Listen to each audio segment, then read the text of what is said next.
खबर की ओर, जहां पर बड़ी खबर आ रही है भोपाल से। तो भोपाल में मोहन कैबिनेट के अहम फैसले आ चुके हैं। जी हां, महिलाओं का आरक्षण बढ़ाया गया है और 33 से बढ़ाकर 35% किया गया है। बता दें, यहां पर मध्य प्रदेश में मोहन सरकार ने कैबिनेट बैठक में कई अहम फैसले लिए हैं और अब मध्य प्रदेश के लोग 50 साल तक सरकारी मेडिकल कॉलेज में असिस्टेंट प्रोफेसर बन सकेंगे। वहीं दूसरी ओर अब प्रदेश की महिलाओं को मध्य प्रदेश सिविल सेवा में 33 की जगह 35% आरक्षण मिलेगा। तो वहीं प्रदेश सरकार ने कैबिनेट की बैठक में अहम फैसले लिए हैं। आपको बड़ी खबर बता रही है, जहां पर कैबिनेट मीटिंग में यहां पर बड़े फैसले पर बात बनी है। वहीं उप मुख्यमंत्री राजेंद्र शुक्ल ने यह बताया है कि कैबिनेट ने 254 नए नगद उर्वरक विक्रय केंद्रों को स्वीकृति दी है और इससे किसानों को परेशानियों से निजात मिलेगी। वहीं उन्हें लंबी लाइनों से राहत मिलेगी और सारणी में भी 830 मेगावाट की इकाइयों को यहां पर डीकमीशन किया जाएगा। वहीं सरकार 660 मेगावाट का पावर प्लांट भी लगाएगी। जी हां, इसके साथ साथ 7 दिसंबर को भी नर्मदापुरम में रीजनल इन्वेस्टर समिट होगी और इसकी तैयारी के निर्देश भी जारी कर दिए गए हैं। वहीं 12 नवंबर को उज्जैन में कालिदास समारोह का भव्य रूप से यहां पर आयोजन किया जाएगा और इसमें उपराष्ट्रपति भी शामिल होंगे।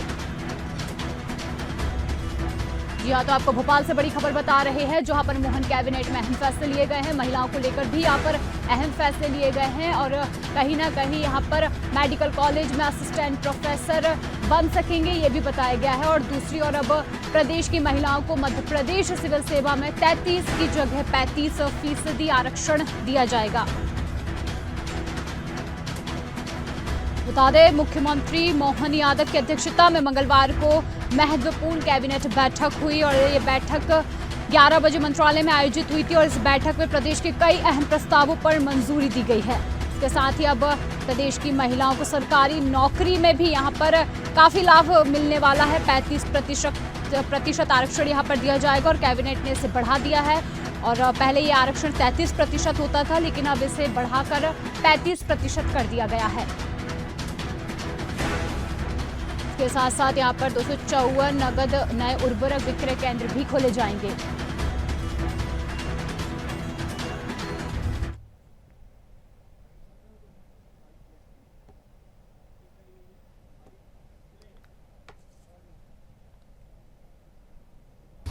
मध्य प्रदेश मंत्रिमंडल की बैठक संपन्न हुई डॉक्टर मोहन यादव जी की अध्यक्षता में, जिसमें कई महत्वपूर्ण निर्णय लिए गए हैं की दिशा में कि अब मध्य प्रदेश में 35% रिजर्वेशन रहेगा नियुक्तियों में, सभी प्रकार की नियुक्तियाँ। एमपी गवर्नमेंट 33 से 35। सर, ये जो एमपीपीएससी कंडक्ट करती है सिर्फ वो वाले या पीएससी और ईएसबी में जितनी भी नियुक्तियाँ होती हैं सारी। रीवा रीजनल इन्वेस्टर समिट बहुत सफल रही है। 4000 से अधिक प्रतिभागियों ने भाग लिया था और 31,000 करोड़ के निवेश के प्रस्ताव दिए गए हैं। 28,000 से अधिक लोगों को इसमें रोजगार मिल सकेगा।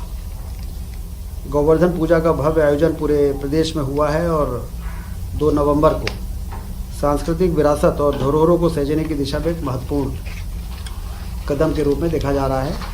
लोगों में काफ़ी उत्साह था इस पर। गोवर्धन पूजा में जिस प्रकार से सरकार ने आगे बढ़ के और लोगों की परंपरागत इस पर्व को में शासन ने जिस प्रकार से सहभागिता की है, उससे लोगों में बहुत उत्साह रहा और गौ संरक्षण गौ संवर्धन की दिशा में भी काफ़ी इसको ताकत मिली है।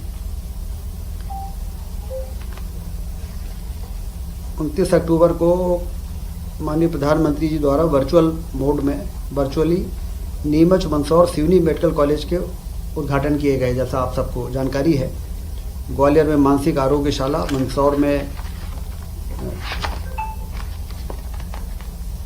कल्याण विभाग, राजस्व विभाग, स्कूल शिक्षा विभाग एवं वन विभागों के द्वारा पीएससी से भरे जाने वाले पदों की जानकारी की भी मुख्यमंत्री जी ने जानकारी मांगी है, क्योंकि बड़ी संख्या में पीएससी से कई विभागों में भर्तियों का प्रक्रिया चल रही है। 7 दिसंबर को नर्मदापुरम में रीजनल इन्वेस्टर समिट होने जा रही है। 7 दिसंबर को नर्मदापुरम संभाग के सभी जिलों के लोगों को निर्देश जारी हुए हैं। 12 नवंबर तो जिस तरीके से आपने देखा, मोहन कैबिनेट में अहम फैसले लिए गए हैं और यहाँ पर महिलाओं के लिए भी कई अहम फैसले लिए गए हैं और इसके साथ साथ यहाँ पर नए उर्वरक विक्रय केंद्र को भी लेकर कई अहम फैसले यहाँ पर लिए गए हैं। तो अब इस खबर की अधिक जानकारी के लिए हमारे साथ न्यूज रूम से प्रखर जैन जुड़ रहे हैं, जहां पर हम जानना चाहेंगे कि मध्य प्रदेश में मोहन सरकार की जो अहम कैबिनेट बैठक हुई, इस अहम बैठक में जो फैसले लिए गए हैं, अब मध्य प्रदेश के लोग यहां पर 50 साल तक सरकारी मेडिकल कॉलेज में असिस्टेंट प्रोफेसर बन सकेंगे। दूसरी ओर यहां पर अब प्रदेश की महिलाओं को भी मध्य प्रदेश में सिविल सेवा में 33 की जगह 35% आरक्षण मिलेगा। तो इस तरीके से जो ये बैठक हुई है, इसमें जो अहम फैसले महिलाओं को लेकर और कई मुद्दों पर जो बात बनी है, तो इस पर क्या कुछ नई रणनीति सामने आई है? शिवा, बिल्कुल देखिए, लगभग दर्जन भर फैसले हुए हैं आज कैबिनेट बैठक में, खास करके महिला, किसान और अगर बात की जाए तो दूसरी तरफ जो स्टूडेंट्स हैं उनके लिए, यानी कि युवाओं के लिए अहम फैसले देखने को मिले हैं। देखिए, अगर लगातार ये कहा जा रहा था कि अब साल भर की सरकार हो गई है, ऐसे में महिला, किसान, युवा पर फोकस रहेगा आने वाले 4 सालों में। तो जैसे आज ये कहीं ना जो बैठक हुई और उसके बाद जो फैसले हुए हैं, जरूर जो मेडिकल कॉलेजों में असिस्टेंट प्रोफेसर की उम्र जो भर्ती की आयु सीमा है वो बढ़ाई गई है, लेकिन सीधे तौर पर उसका असर मेडिकल कॉलेजेस की शिक्षा व्यवस्था पर पड़ेगा, यानी सीधे तौर पर जो असर है वो युवाओं में, स्टूडेंट्स में देखने को मिलेगा। वहीं दूसरी तरफ अगर देखा जाए तो किसान एक बड़ा वर्ग है और किसानों को लेकर भी एक बड़ा फैसला हुआ है, क्योंकि लगातार देखा जा रहा है कि जो लाइनें हैं उर्वरकों के लिए, यानी कि डीएपी और खाद के लिए, वो लंबी लंबी लाइनें देखने को मिल रही थी और इसी के चलते 254 नए जो कीटनाशकों के लिए जो केंद्र है वो बनाए जा रहे हैं। लाइनों में कटौती देखने को मिलेगी।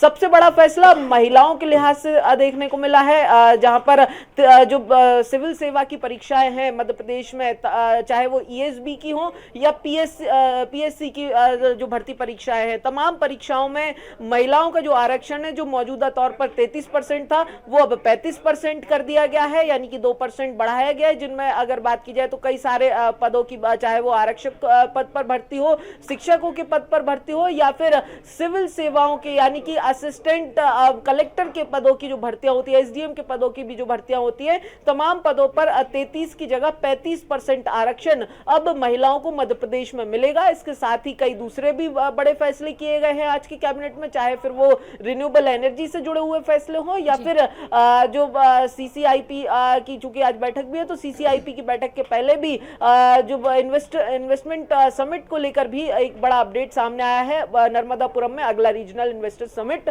देखने को मिलेगा। जी, जिस तरीके से यहाँ पर रीजनल इन्वेस्टर समिट की बात यहाँ पर आई है, जहाँ पर जो नर्मदापुरम में होने जा रहा है, तो इसकी तारीख भी 7 दिसंबर यहाँ पर बताई जा रही है। तो इसको लेकर क्या कुछ अहम तैयारी यहाँ पर की गई है?